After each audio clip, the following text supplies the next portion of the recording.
Merry Christmas, everybody. Merry Christmas. It is great to be in the house of the Lord, to be with family, to be with church family on this day. It's the day that we celebrate Jesus' birthday. And what better place to be with family in the house of God? Yeah. Marty did a great job last week. I want to give him a shout out. Woo, Marty! And he did a great job of ruining our Christmas scene. These guys are time traveling right now, actually. They're just getting a glimpse of what they're going to see. I just want to thank him for that. I know it takes a lot for him, and he actually stood the whole time instead of sitting down, so he stepped up to the plate, and we appreciate that. And so he decided to tell us a little bit about the manger scene, so I want to continue to ruin it for us. Our Hallmark gift card, and we'll just ruin the whole thing here for us. But there was the drummer boy. No, there was the drummer boy. I don't think so. Just find it in the Bible. It's somewhere here somewhere. I lost my place. No, and so I'm going to put it in. I don't think you're allowed to. Yeah. I'm not going to tell you what to do, though. It's great to be here.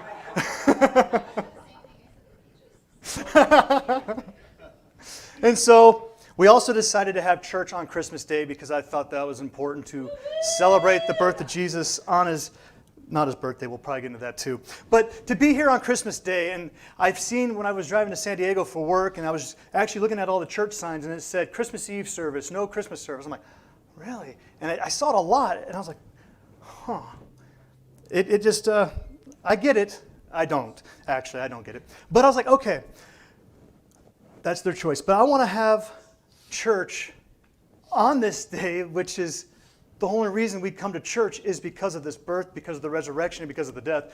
Otherwise, I wouldn't be here behind this pulpit. So this is the reason for the season and the reason for our lives. The reason that we get into this book is about today. And I want to teach my kids that even on Christmas, we go to church. They're in there making snow, I think, right now anyway. So they're excited. There's going to be a big mess for us to clean up. It already is. I've already seen part of it, and that was just the test run. So, whew, it's snowing in that room. But I started to think also, what if we had Easter Sunday on Saturday and not on Easter Sunday? It'd be a little awkward, I think. So I just want to say thank you for everybody being here and spending Christmas at church. And don't worry, the sermon will only take as long as it needs. Nothing's open anyway, I don't think, so no. Yeah, the donut shop. I know, all right? The kids I don't think we're having donuts today. But I think JoJo brought some over there. Yeah, JoJo made cinnamon rolls. She made cinnamon rolls for the kids. So, hey, so the kids have sugar, have snow, they're making a mess, and it's Christmas. So they are covered. And so, but a while ago, during a pandemic, the churches were all shut down and forced to be shut down. And so I felt that we needed to have the church open on Christmas Day. And personally, I want to be in the presence of Jesus. I want to be in the house of God. And I want to be at church, even on these special occasions. Because like I said, there was a time that we were told we couldn't. And so I want to make sure that, it's just something personal that would do that. And so as long as we can have church and as long as the church door is going to be open, we're going to have the doors open. And so, like I said, Jesus is the reason we celebrate Christmas. He is the reason for the whole season. And he's the greatest gift of all because God gave us Jesus to have salvation. He gave us himself. We were given God with us. One of God's name is Emmanuel, God with us. And that's what Jesus did. That's what God did. He came as human to be with us so that we could have God with us. And that is so important. And then Jesus died. He rose again. And he gave us the Spirit of God. They gave him himself again. And Jesus says, I am but one man, but I will leave, but I'll give you the gift of the power of the Holy Spirit. So that what he's saying is that I can be with you always, because we believe that all three are one. And so God is saying, I'm going to give you me. I'm going to be able to dwell inside of you, so that way I am always there with you. And that is so important, and I believe that's what Christmas is for. It's the sending of his Son to die for us. It's Jesus ascending into heaven and then giving us the gift of himself. It's to have that salvation, to have a way into heaven, to have a way to eternity in goodness. Because we know on this earth there's a lot of ungoodness, a lot of stuff that's not fun. But we have a place to look forward to and a hope, and we have that. And so we're going to continue with the manger scene. So we know these guys are time traveling, so they're not even supposed to be here yet. They're about 2 to 6 years away, and there's not 3 of them. There's a whole Calvary of them. And so now that we have that messed up, we're going to go and see, when was Jesus born? So everyone's like, oh no, the truth about Christmas, don't do it, don't do it. It's okay, I won't ruin it for anybody. But the visual of the manger scene definitely doesn't look like this, but we all know and love and cherish this scene here. And I thought about, wait till Easter and we ruin that one for you too. No, just kidding. So when was Jesus really born? We're going to look at the Bible to find out some of the answers for us, and we're going to read in Luke 1:26 through 27. It says, "Now in the 6th month, the angel Gabriel was sent by God to a city of Galilee named Nazareth, to a virgin betrothed to a man whose name was Joseph, of the house of David. The virgin's name was Mary." Now, and just there, right there, I can go into a whole bunch of details about why Joseph had to be a stepfather, not the father, and there was a curse that they said you'll never have a king on the throne in the house, but it had to be the house of David, but we won't go there, even though we just did. So there's a whole lot of there, but we won't go there. So our old boy Gabe here, he's saying, hey, Mary, you're going to have a child. Wait, what? And so Gabriel tells her, you're going to have a child, you're going to give birth, and his name's going to be Jesus. In Luke 1:34 through 37, "Then Mary said to the angel, 'How can this be, since I do not know a man?' And the angel answered and said to her, 'The Holy Spirit will come upon you, and the power of the highest will overshadow you. Therefore, also, that Holy One who is to be born will be called the Son of God. Now indeed, Elizabeth, your relative, has also conceived a son in her old age, and this is now the 6th month for her who was called barren. For with God, nothing is impossible.'" So right there, now indeed, Elizabeth, your relative, is with child. So that's another important thing we need to understand there. And I think, Mary, did you know? I think she did. An angel told her. So that song's, we're covered there now. So Mary did know. That's the answer. She knew. An angel told her. So assuming Mary and Elizabeth went to full term, then Jesus was born 5 to 6 months after John. Notice the visit of Gabriel was in the 6th month of Elizabeth's pregnancy. And so there's other clues. If you go back a few verses, the angel tells about John's birth. So we go back to Luke 1:5 through 8. "There was in the days of Herod, the king of Judea, a certain priest named Zacharias, of the division of Abijah. His wife was the daughters of Aaron, and her name was Elizabeth. And they were both righteous before God, walking in all commandments and ordinances of the Lord, blameless. But they had no children because Elizabeth was barren, and they were both well advanced in years. So it was that while he was serving as priest before God in the order of his division." So the division is the important thing there. Also, this verse tells us a few things too, that sometimes that we can be blameless before God, we can walk in all his commandments, and that we can be righteous, but we can still be barren. There could be pain in our lives at times still. And so when people say, hey, is it a sin in your life that's causing you? Yes, that could be. But sometimes you're doing the right thing and Satan's attacking. And so that's important to know there. But what does all this tell us? This tells us that we know he served in the division, and we know what division he served in, and we know what time of the month that was in 1 Chronicles 24, 7 through 19. I won't read all that, but it basically just goes down to the divisions. And then in 1 Chronicles 21:10, it says the 7th to Hazekos, the 8th to Abijah. So now we know that Zacharias served in the 8th division. So we have to have the New Testament and the Old Testament, and we haven't even hit any commentaries. We just went through the Bible to get our information so far. But when you talk about this and you figure out that they served their week, and then the major holidays they all had to serve, and you go through all that, and then you have to look at the Ecclesiastes calendar, and then you have to look at the Jewish calendar, which we won't go into all that because there's a lot of research. Me and Marty, when we do these sermons, there's so much more information that we're not giving you, like he said, 24 volumes into just a 30-minute here, there, tad bit. So there's a bunch of other stuff we go through. But then when you look at the Jewish calendar, you have to realize that they're on lunar months. You're like, what is that? So basically you have to add a month once every 6 years out of 19 years to align with the solar year. So we won't go into all that because that's just way out there. So if you're still here, what all this means is we're still assuming that Zacharias was on his first duty of the year. then this would mean that John was likely conceived in the half of the Sivan, which is around the beginning of June. Adding the 6 months between John and Jesus and the 9 months of Mary's pregnancy, this brings us around to the middle of September the following year. So from the Old Testament and the New Testament, we come to the conclusion that most likely that would mean that Jesus was born in September. But if Zacharias was on his second duty, then Jesus would have been born most likely in March. Not in December. Sorry, guys. So if I did the calendar wrong and I did that... So there's still a lot of what ifs. And so, but if Jesus was actually born in September, this would mean, in a theological point of interest, that Jesus' life, death, and resurrection are then connected with all three of the pilgrim feasts. He was born on the Feast of Tabernacles, he was crucified and risen on Passover, and the Spirit was poured out at Pentecost. So that's an interesting fact if that is the case there. And so, the manger scene. So now we know that Jesus was most likely not born in December. I'm sorry. Luke 2, 1 through 7. And it says, "And it came to pass in those days that a decree went out from Caesar Augustus that all the world should be registered. This census first took place while Cornelius was governing in Syria. So all went to be registered, everyone to his own city. Joseph also went up from Galilee out of the city of Nazareth into Judea, to the city of David, which is called Bethlehem, because he was of the house and lineage of David, to be registered with Mary, his betrothed wife, who was with child.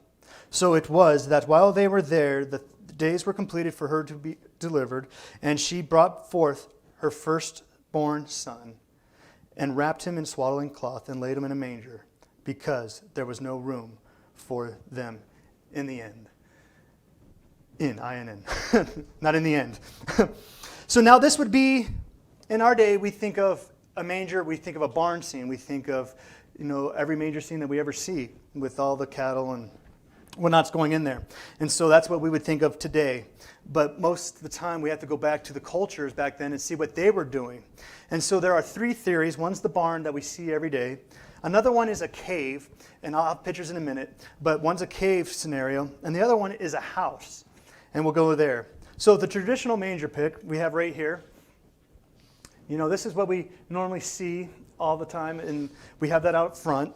There's nothing wrong with having that view, but this most likely is not the correct scene. As we know, these wise men, they didn't have time traveling, I don't think.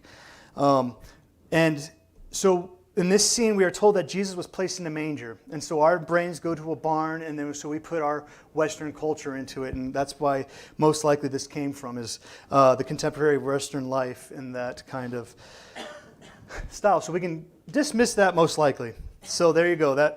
And as Marty said, the wise men, they weren't here. So most likely Hallmark said, you know what, the wise men should be here. And they read a couple chapters, and they just put it together into one picture. And that's what you got. I don't know if that's true. I don't know if Hallmark came up with that. But so that's what you got going on there. So now we have the cave picture right here. And so this can make more sense with the cave, because in Jewish tradition back then, what they would do is they would keep their flocks in a adjoining cave into their home. There's archaeological evidence of animals being housed in caves, so Jesus could have been born in one of these, and this is more plausible. And the way they found out is that there was like a meter of just deep cow manure. That's how they knew, this was most likely a stable, or they kept animals here because there was a bunch of that stuff there. So this is more plausible. And so now we have to rearrange these. These wise men need to go out of here. So me and Marty are going to be working on a biblically accurate...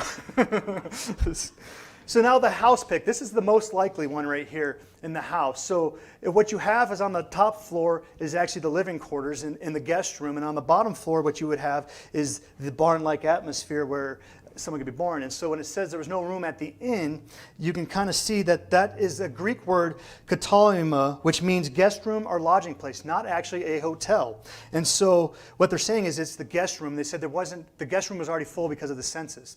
And so what that means is when you read the Good Samaritan story, when he's on there and the guy puts him in an inn, that's a different word, and that word is tarbirinai, which is tavern or shop. So now when we look at this, we say, oh, it's just saying the guest room was full. So most likely that top layer was already had the guests because Joseph forgot to make reservations, as I think LR posted. And that was the first silent night. But in Jewish tradition, they took care of their family. They took care of each other. They made sure that one another were taken care of. And that's kind of what we do here in the church. So most likely the upper room was full and not enough room to give birth. So they stayed in the lower level where there was enough room that all goes into birthing a child. This view also reflects the culture where the hospitality is very high. And so they wouldn't just send a Mary, oh, sorry, you don't have you're pregnant. We don't care, go away. Even though it was with that the scandal potentially of being with another man. And so, but they wouldn't do that. They wouldn't send her away, and most of us wouldn't send our child away. We would figure out something. You know what? I got a stable with a bunch of cow manure. You can go stay there. And that's where some of us have to stay until we get on our feet again and realize we messed up. So most likely they were staying in something like this. Now, none of this can be confirmed 100%, and so we still don't know if it's 100% accurate or not. But what we do know is that this is more plausible, and the Bible gives us a little bit more.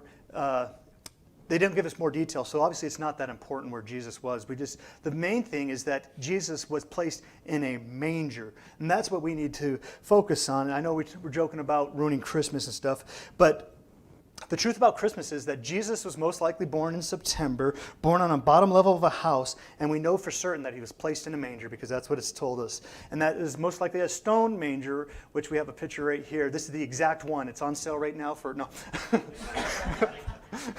So it was a stone manger. It was a feeding trough. It was where the animals got their food from. And this is where Jesus was laid. And so when we see this is most likely wherever he was born.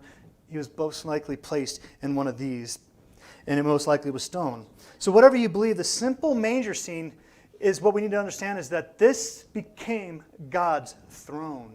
That was his place. He came down at the lowest level. We talk about if it was the level of the house, he was at the bottom level of the house, not even in the upper part of the house. He came down to be with us, to show us that, hey, I can be with you, that Emmanuel, that God is with us. And that is so important with Christmas, that God is with us. So don't worry about the details. It's okay to have the wise men here. We have them here. It's okay. We can go forward there. But God didn't give us the details, and so it obviously wasn't important enough to preserve. But him being born in the manger was. As Marty stated last week, Jesus says that he is the bread of life. In John 6:35 says, and Jesus said to them, I am the bread of life. He comes to me shall never hunger, and he who believes in me shall never thirst. He was born in Bethlehem, the house of bread. I am the bread of life. Jesus says this. And so he's born in a feeding trough. She placed the bread of life in a feeding trough for us all to feast upon. And John 6:55 says, for my flesh is food indeed, and my blood is drink indeed. And this is where we'll take communion. Jesus was born in the house of bread. He said he was the bread of life, and he was placed in a manger. And I think that's so important. No matter what your manger scene looks like, just know that the bread of life came to give himself to us, for God to be with. So the Bible is full of lots and lots of wisdom and knowledge, and just for this little bit, there was tons and tons of studying that we could have gone into greater and greater detail, but it would have been even more boring. So we don't want to go there. So, right? It's like, oh, and so we did a condensed one to get the point across that it's all about Jesus. He was born in a manger, and just the similes there, the bread of life, laid down in a feeding trough, and we're all a bunch of animals. That's what I got out of it. That's not in the notes, no. So we remember his body that was the bread of life, that gives us our life.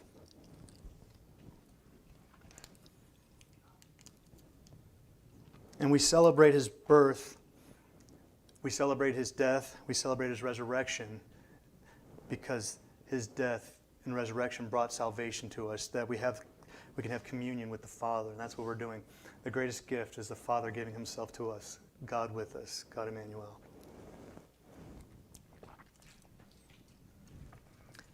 Amen. And continue having celebration with the family. I told Linda we'd get her home by 1. Have a Merry Christmas.